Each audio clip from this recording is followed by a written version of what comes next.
নমস্কার বন্ধুরা, আশা করি সকলে ভালো আছেন। সকলকে আমাদের চ্যানেলে স্বাগত জানাই। আশা করি থাম্বনেল থেকে বুঝে গেছেন কী নিয়ে আলোচনা করতে চলেছি। যেভাবে দিকে দিকে বামপন্থী সংগঠনগুলির উপর, বিশেষ করে সিপিআইএমের উপর দিকে দিকে যেভাবে হামলা চলছে, গতকালকে দেখলেন আপনার সোশ্যাল মিডিয়াতে হাওড়া জেলার থেকে পথসভা করে যাচ্ছিলেন ডিওয়াইএফআইয়ের সম্পাদক তথা যুবশক্তি সম্পাদক কমরেড সরোজ দাস, তার উপরে হামলা হলো। তারপরে দেখলেন কয়েকদিন আগে গঙ্গারামপুর বিধানসভার অন্তর্গত লস্করহাট, সেখানে দিলীপ বিশ্বাস সহ দেওয়াল লেখা নিয়ে দিলীপ বিশ্বাস সহ আরও 2-3 জনের উপরে রাত্রিবেলাতে হামলা করা হলো।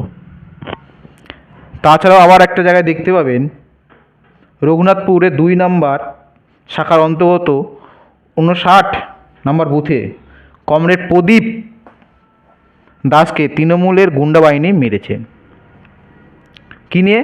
একটি দেওয়ালে চুনকাম করাকে কেন্দ্র করে। এবং এই প্রদীপ দাস গুরুতরভাবে জখম হয়ে হাসপাতালে ভর্তি আছেন। এবং এই প্রদীপ দাসকে দেখতে গেছেন কে? আমাদের নেত্রী মীনাক্ষী মুখার্জি।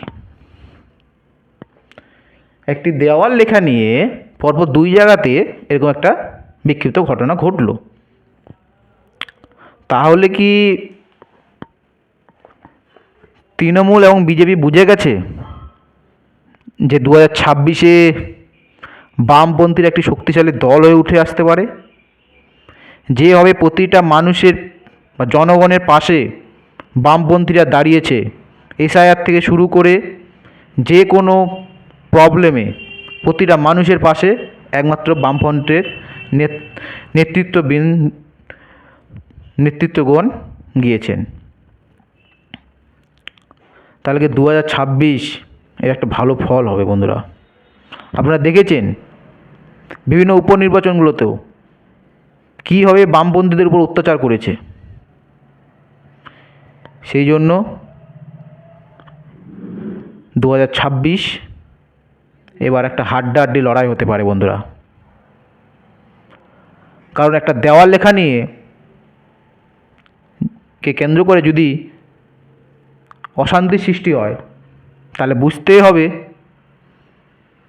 যে তৃণমূল বিজেপির ভিত নড়ে গেছে, বিশেষ করে তৃণমূলের। তাছাড়াও গতকাল রাতে দেখলেন যে